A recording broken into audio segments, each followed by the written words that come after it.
आज हम लोग पढ़ेंगे 10th क्लास त्रिकोणमिति का एक्सरसाइज 8.1। फर्स्ट क्वेश्चन हम लोग का है कि त्रिभुज ए बी सी में जिसका कोण बी समकोण है और ए बी बराबर 24 सेंटीमीटर और बी सी बराबर 7 सेंटीमीटर है, तो निम्नलिखित का मान ज्ञात कीजिए। पहला निकालना है साइन ए कोस ए, दूसरा क्वेश्चन है साइन सी कोस सी। तो उसके लिए हम लोग क्या करेंगे, एक त्रिभुज बनाएंगे जिसमें कोण बी समकोण है। तो त्रिभुज क्या बनाए, बी कोण समकोण, तो ए सी लिख दिए, कहीं भी लिख सकते हैं, यहाँ ए लिख सकते हैं, यहाँ भी सी लिख सकते हैं। तो हम लोग त्रिभुज बनाए जिसमें कोण बी हो, समकोण होना चाहिए।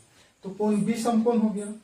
अब पता है ए बी बराबर 24 सेंटीमीटर, तो ये ए बी हो गया हम लोग का 24 और बी सी ये 7 हो गया। तो अब ये क्या बचा, तो इसमें क्या होता है कि हम लोग अगर इसको लेते हैं तो ये हो जाता है लंब, ये हो गया लंब और ये हो जाएगा आधार,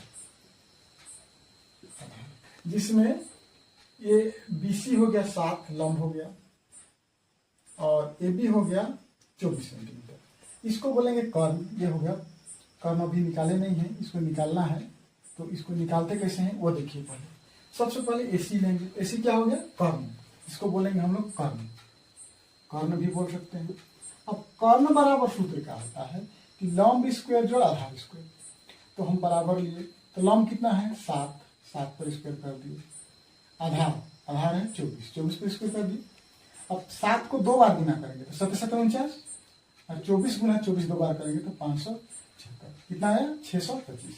अब 625 है तो इसका वर्गमूल निकालेंगे। तो वर्गमूल निकालने के लिए कैसे निकालेंगे वो देखिए। पहले 625 इसको जोड़ा लगा दिए, जोड़ा लगाने के बाद देख रहे हैं ये जोड़ा नहीं लगा। तो ऐसा गुना करना है, 2 दूना 3 तिया 4 चौके करते हैं तो इतना कितना होता है। अगर हम एक एका करते हैं तो कम हो जाएगा, इसलिए 2 से करेंगे तो 2 दूना 4, ठीक है। उसके बाद में यहाँ फिर एक और 2 लिखते हैं और दोनों को जोड़ देते हैं। अब इसको घटा देंगे, 6 में से 4 घटा दिए 2 हो गया, तो जोड़ांक उतार दिए। अब हम लोग क्या करेंगे, इसको गुना करके देखेंगे। भाई यहाँ 5 आना चाहिए, तो अगर 4 चौके करते हैं तो 4 चौके 16 हो जा रहा है, तो ये 6 हो रहा है इकाई, तो नहीं जुट रहा है, इसलिए 5 से करेंगे। तो 5 5 25, 5 जुटा तो हम 5 से गुना किया 5, तो यहाँ फिर 5 लिखेंगे। 5 5 25, हाथ में कितना हुआ 2, 5 चौके 20 और ये 2 को जोड़ देंगे 22। तो ये हम लोग का हो गया वर्गमूल, यहाँ 5 लिख के जोड़ सकते हैं। तो बस हम लोग का ये 25 वर्गमूल निकल गया, 25 हो गया। अब पहला क्वेश्चन क्या है हम लोग का, सबसे फर्स्ट साइन ए निकालना है।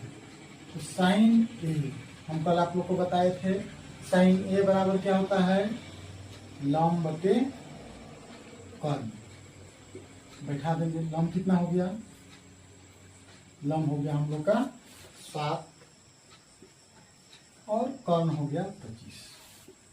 फिर क्या है कोस ए, कोस ए बराबर हो जाएगा आधार बटे कर्ण, आधार बटे कर्ण हो गया। अब आधार कितना है 24 है, 24 है और कर्ण कितना है 25 है। तो ये फर्स्ट नंबर का आंसर हो गया आपका। अब ध्यान देने वाली बात है, दूसरा नंबर में है हम लोग का साइन सी। अब हम लोग सी को मानेंगे, इसको मानेंगे। तो इसके लिए हम थोड़ा सा समझ लीजिए, थोड़ा सा इसको समझ लीजिए।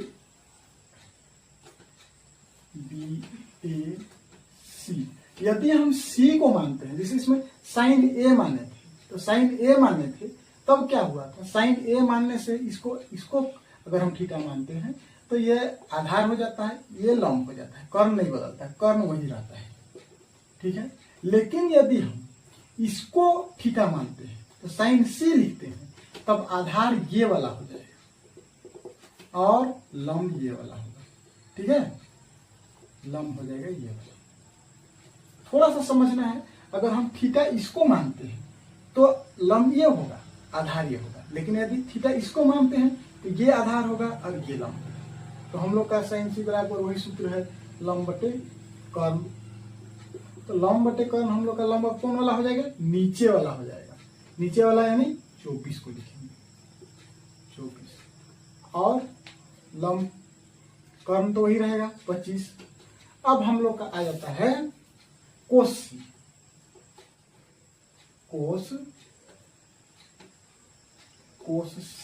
कोस सी आधार बटा कर्ण।